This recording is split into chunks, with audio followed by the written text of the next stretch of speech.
Hello everyone. So we are going to start with next greater element. Now starting with this question, we are going to start with stack. The strategy to solve all the questions and upcoming questions will be stack for some days, right? And these questions are somewhere related to each other. In the first part of the course, when we did only questions related to arrays and subarrays, there the questions were kind of individual questions where no one was related to each other. But for the next 2-3 questions, all the questions are kind of related to each other. Where this question will end, the logic of the next question will start from here. So let us start with this first question, which is called next greater element.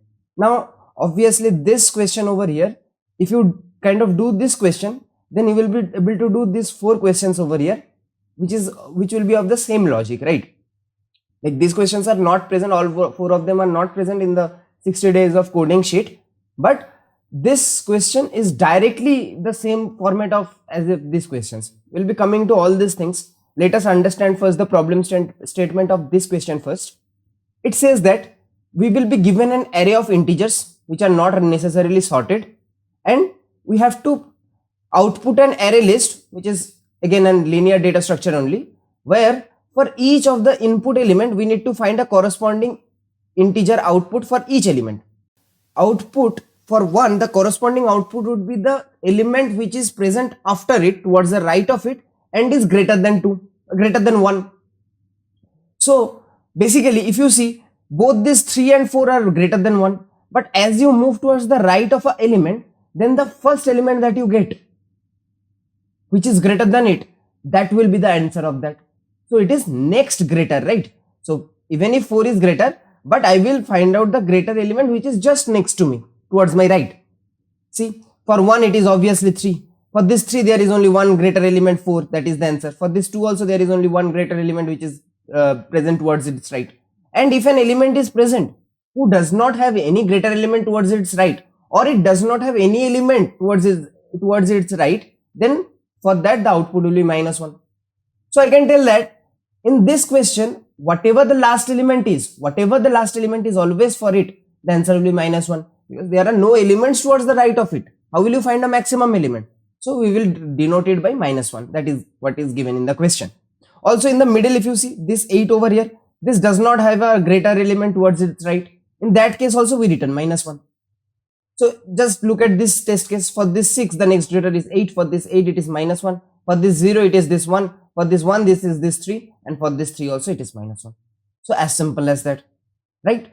Now, obviously, the absolute brute force approach to solve this question is to run a nested loop, where you run your I loop from here till here, one place lesser, because you have to find the next greater element as well, right? So for this 2, you will be going to from I plus 1 to n-1. So basically for this 4, you should not move your I loop until here, because obviously you know the answer of this particular thing.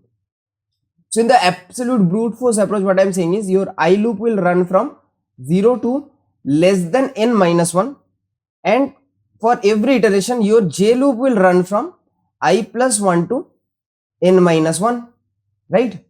And over here what you can do is, for each element you travel all the elements after it. As soon as you get an element which is greater than the current element, you break then and there and you add that to our current array list of the answers.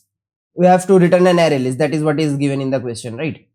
So that's it, guys. I hope the brute force is clear. You will be able to write that on your own. You have to maybe take a flag variable in order to indicate that if for a particular element you have found the next greater or not. If you have not found for a particular element, then the flag should remain as 0. Then you should return -1. So you should handle this -1 case as well.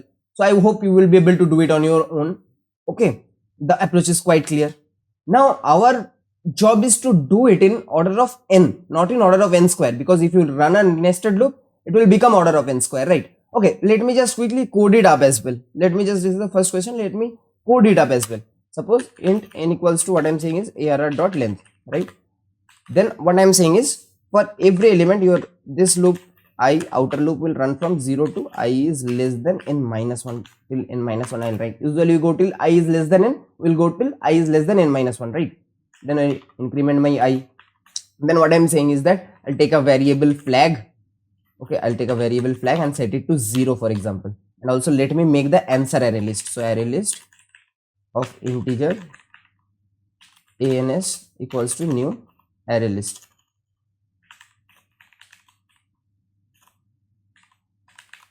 Right, after that I have taken a flag equals to 0. Okay, now I will run this inner loop for int j equals to, it will start from I plus 1 because we are trying to find a greater element, grab an greater element which is towards the right of it. If we find a greater element towards the left, that is of no use. So we start from where, for which element we are trying to find out the next greater element, we start from 1 plus that one, right? And j will run less than n only this time. This is not n minus 1 because this will run till the end only, and it will be incremented one step at a time. Now if we find an ARR of j, if we find an ARR of j which is greater than my ARR of I, then what we should do, I am sure that I find a next greater element, so I set my flag to 1 over here. After that I will, this flag variable why I am using will be able to understand. After that if it is greater, so I can push this particular element in my answer, because for that particular ith element I have found its next greater j element. So I should answer dot add this to the current element which is ARR of j, right? This we do when ARR of j is greater than. And also what we do is we break from here, because we do not need to continue on this iteration, because for this particular element I have found a next greater element. Why should we proceed again? Because if we proceed, maybe a different greater element replaces our answer. We don't want that, right? So we break from here. After coming out of this j loop, we check if the flag is 0 or not.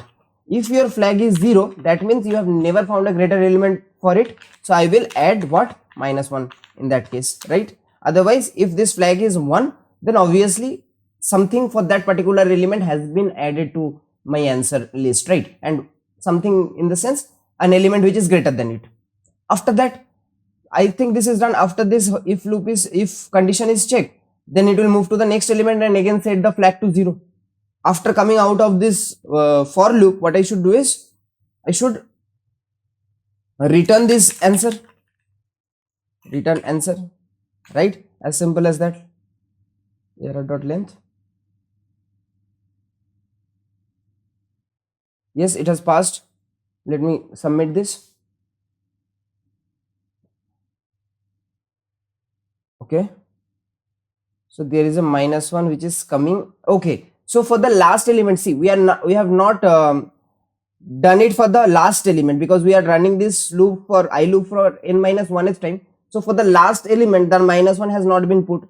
So for that, what I can do is answer dot add. At the end I will always add a -1, because for the last element always the answer will be -1. I forgot this part.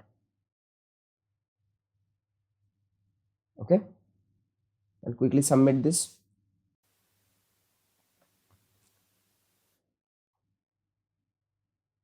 So it has passed all the test cases, but this is obviously an order of n square approach, and we need to do this in order of n time. So order of n time means in one complete iteration we will be able to do it. Let us think about how. Let us first look at the intuition that how would you develop a strategy for this, and then we'll be looking at the process in detail. Okay, so over here, suppose, let me work with this example. Suppose there are elements 6, 8, 0, 1, 3. Now I need to find the next greater element of this 6, and I need to do it in one single iteration. Now I am traveling from this end, right? And all the candidate answers for 6, like for 6 the answers will be present after it. Now if I am traveling from front, how will I able to see the elements that will be a possible answer for the current element? Because those elements are present afterwards. So this does not make sense. In order to find the next greater element, if you are iterating from this end, it really does not make any sense. Because for this, if I iterate from the last, obviously the last element will have -1. Also for this element, whatever the candidate answers are, we have already passed through them. When from the last we reach 8, we know all the elements that are to the right of it, and we know that there are no elements that are greater than 8. So the first common sense that we should have is, if we want to do it in a single iteration and we need to find the next greater element, obviously the iteration that we should do is from last. So our for loop will run basically from n-1 to 0. I hope this part of the intuition is clear, that we should run the loop backwards. Now the only reason why this question is, I think this question is a medium, right? This question is a medium because of one particular approach, one particular logic. What is that? Let me quickly come to it. Suppose what I am saying is you are traveling from back, okay, you came across a 30, for example, there was a 30. So should you save this number? I mean, yes, if there is a single number, it can be a potential answer for any of the elements before, so you should save it. So I would save it. Then you move further ahead. Then you found a 3, for example, right? Now what I am asking is, suppose you found a 30, then after that moving forward you found a 3. My question is, once you find a 30, is this 3 important, guys? The answer is yes, this is important. Why? Because suppose if a number comes like 1 and there are no elements that are just greater than 1, then obviously the candidate answer will be 3 and not 30.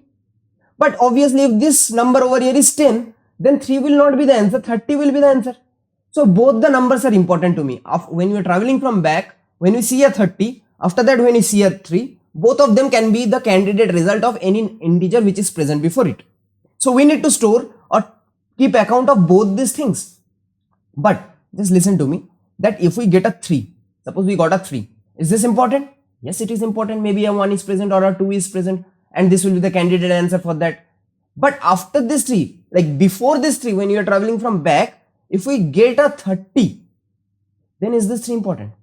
The answer is no, this 3 is never important, because whatever the number is present, right, the next greater will always stop at 30 and it will never go to 3.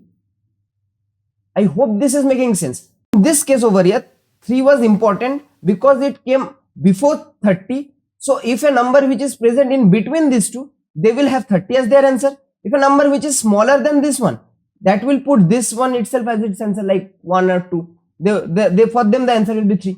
But over here this 3 will never be our candidate answer. Once we find a 30 after it, while traveling backwards, if I find a 30 after a 3, this 3 will never be our candidate answer. This is the main logic behind this question. I hope this particular observation is clear. Now if this particular observation is clear, guys, let us move ahead. Please pay attention to the steps when I tell you how this particular thing will be solved. So first we are iterating from back, that part is clear. We get across a 3. So what we do is, maybe this 3 is important for an answer in future. So I will take a stack. Why this stack? I will tell you a little bit later, but let me just give you the idea how we will solve this first. Suppose we have a 3, so we store this 3 in a stack because maybe this is an answer. Then what happens is that I find a 1. Now remember the order that I am doing. As soon as the I is decremented and we come across a new element, maybe that what that element will do is, that will check if in the stack, in the top of the stack, an element is present which is lesser than it, because we just found out that suppose a 3 was there, after that if a 30 comes up, then this 3 is of no use. So whenever a new element comes, it checks the stack from top to bottom. Like in this case scenario over here, there is only one element, but normally there can be multiple elements. So the new element that comes, the new element that is pointed to, that particular element, before getting stored in the stack, it will check for all the elements of the stack, and if in the top it finds the element which is lesser than it, then we can say that if 30 was there and it found a 3 at the top of the stack, what it would do is, it would have removed this 3 from the stack, because this 3 is never essential. Why should we keep an account of it? So as soon as this 1 comes, it tries to figure out that is 1, which is the current element, is that greater than the stack dot top? Is it true? The answer is obviously no. Stack dot top is 3 and you are 1. How can this condition be true? So obviously what happens is, this particular check is done. So step 1 is done. In step 2, what it will do is, it will calculate its answer. So for this 1 we are standing, what should be the answer? So after this removal process, first it try to remove the elements from the top of the stack. In this case obviously it couldn't remove any element because the elements were not lesser than it. But after the process of this removal, either a element which is greater than the current element will be present at the top, or there might be a possibility when the entire stack goes empty after the process of removal, because maybe a very big element came. Suppose when this 8 would come, it would remove all the elements, right? So maybe there is a possibility that the stack goes blank. Now it is 3. So if it goes blank, it will denote that there are no other elements present to the right which is having a which is greater than the current element. So that's why If the stack becomes empty, we should return -1, as simple as that. This also happened in the first case when 3 was there. We first tried to remove elements from the stack, but as there were no elements, then we first wrote its answer as -1, then we pushed the 3, right? Now when we come to this one, first one will try to remove the elements from the stack. It will not be able to remove. Then it will find its answer. How it will find its answer? Obviously in the top of if the stack is not empty, then whatever element is present in the top of the stack, that will be my answer.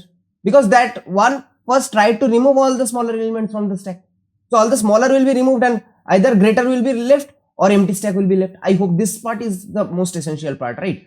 So first 3 comes, it tries to remove, first 1 comes, so first 1 comes, tries to remove, it cannot remove, so what it does is, first -1 was calculated, then whatever the top of the stack is, that is the result, and in the third step you add the particular element, the current element to the stack. This one is also important. Now a 0 comes, 0, as soon as 0 comes, then it will check if the current element is greater than the element which is at the top of the stack. In the top of the stack it is 1, so this 0 would not be able to remove any element from the stack. What it will do is, it will now find its answer. Its answer will obviously be the stack is not empty, so the answer is the top of the stack, which is 1, right? After that, this 8 over here comes. This 8 comes and checks with this one. It says that 8, I'm 8, a 1 is present after me, so that one will never be the answer for anyone, right? So it will remove this one. After removing, guys, it will not stop. Remember, he will not stop there. He will keep checking until and unless the stack is empty or it finds an element which is greater than it. So this 3 is also greater, so this will remove this 3 also. After that, the stack becomes empty, so we don't do any removal after that. Then we try to in the second step. So the first step is removal from stack, right? So then the second step that we are finding is answer finding, because after you have removed from the stack, either a greater element is present or the stack is empty. Based on that, you can find the answer for this corresponding element. So for this 8, obviously the stack is empty, so we write -1. And in the third step, guys, what we do is, in the third step, we push the current element in the stack. Push current element in stack. This is what we are following, quite simple. So in the third step, we will put this 8. Next, we'll come to this 6. This 6 will try to remove the element from the top of the stack, but the top of the stack is greater than the current element, so it will not be able to remove. So this first step is over. Second step is answer finding. For this 6, the answer will be the top of the stack if the stack is not empty. So obviously 8 will come, and after that we will push this element to the stack. But okay, the iteration will be over and our answer is already made. It is of size 5. That's it, guys. I hope the things are clear. Let me give another example and try run on that.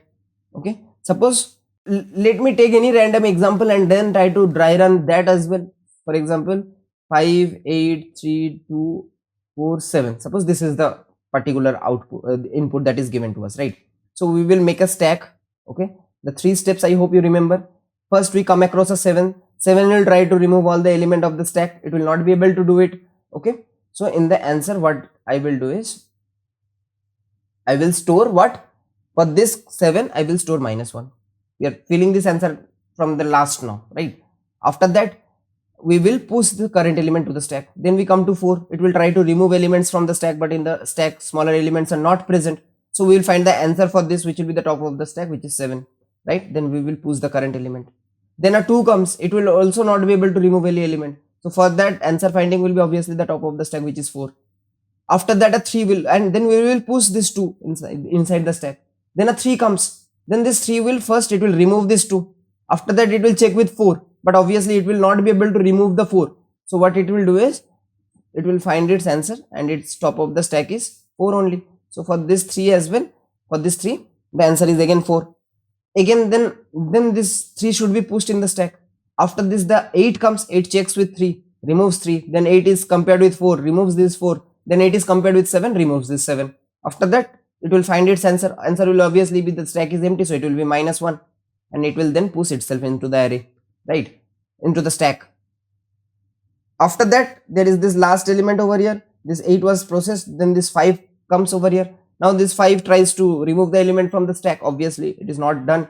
So it will find the answer for this particular element. So for 5, the answer will be top of the stack, which is 8, because the stack is not empty. And then we push this particular element. Whatever it is, your answer array list is ready now. So we need to push from back, right? So that's the thing. I hope the approach is clear. This is this three step approach over here. Try to remove from the stack until we find a greater element or the stack becomes empty. Then find the answer. If the stack is empty, it will be -1. Otherwise, whatever is in the top of the stack, that will be our answer. And the third step is to push the current element in our stack. As simple as that. I hope you will be able to code it up on your own now. But please pause the video and try it on your end, guys. Otherwise, I'll just do it. Let me reset this. So how can we code this up? First, we need to find the length of this particular array, array.length. We need to also make a stack integer st equals to new stack, right? And we need to also make an answer array list of integer. Suppose answer equals to new array list, right? Now I also forgot to mention that why we are using this stack. Now it is quite clear, guys, as we always, whenever a new element comes, we are trying to remove the element from this stack over here, and we are always trying to only look at one element which is at the top.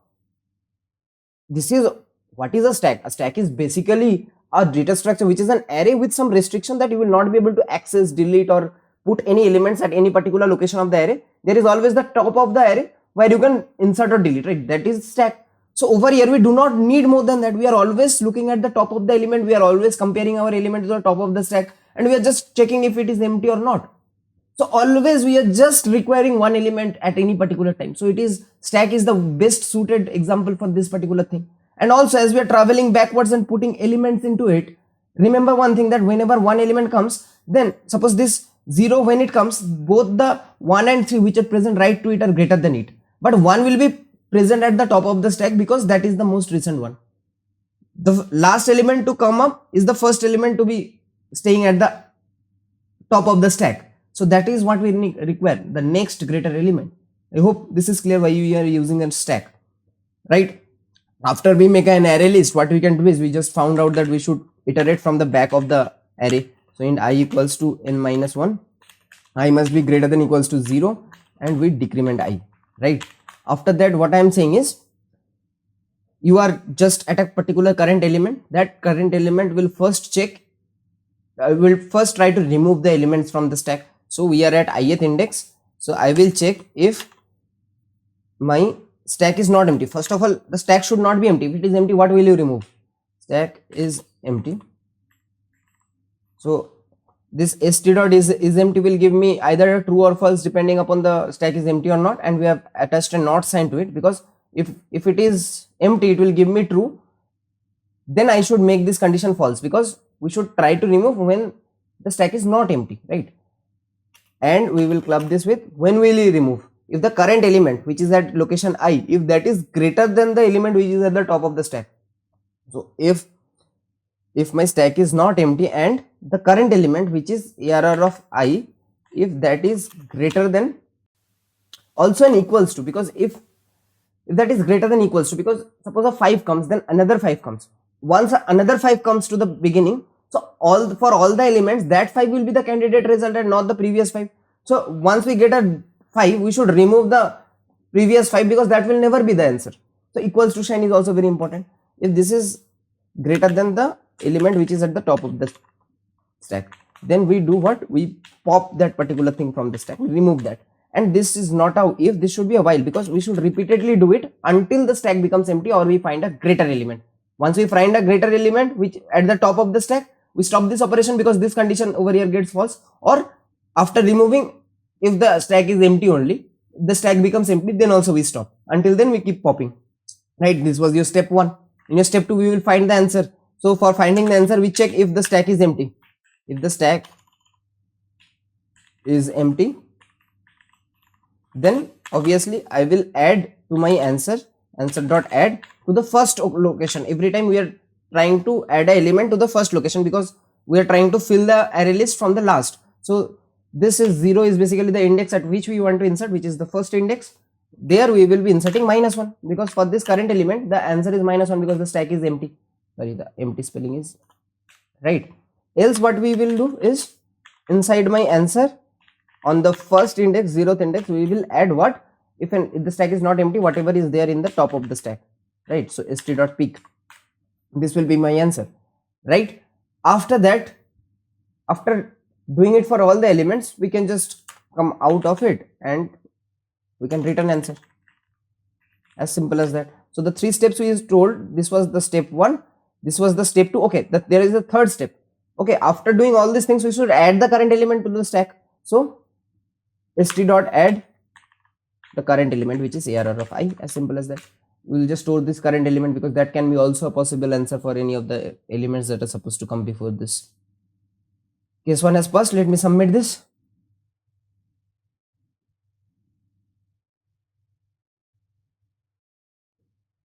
Guys, I hope this thing is pretty clear to you. I have done this question in class as well. Many of you must have done this in class. Otherwise, this is a beautiful concept and we will be building over this concept in order to do the upcoming questions, right? Now guys, the last thing before ending this video is that if you know how to find the next greater element towards your right, then you should also be knowing how to write this next greater element towards your left. How to write the next, if you want to find the next smaller towards your right, that also you should be able to do. And if you want to do next smaller to your left, that is also something that you should be able to do. How? If I ask you, you have found the next greater to the right. Right now we have done this question. If I asked you to do next smaller to the right, obviously again if you are looking for a smaller element towards the right, again the loop will surely run in reverse direction. But only this sign over here, it should change. We should now keep a track of the smaller elements and eliminate if there are bigger elements, right? So this is the only change. If I just change this symbol, it will become next smaller element. As simple as that, guys. As simple as that. This is for next greater. If we just reverse the symbol, it will be next smaller. And if we try to find out this particular thing over here, which is next greater to the left, want to find the greater but towards the left, then the only change is change the loop. The loop should run from 0 to n minus 1 and not from the reverse order, because we are trying to find an element which is greater than the particular element and present towards the left. So we should travel from the beginning only, then only we will be able to see all the candidate result before reaching to a particular element. Before reaching a particular element, we will know all the answers that are possible for this element. So for that we need to travel from the front place only. This is another thing. So I am sure that you should be able to do all these 4 things after this particular question. Also the next question is also related. Thank you.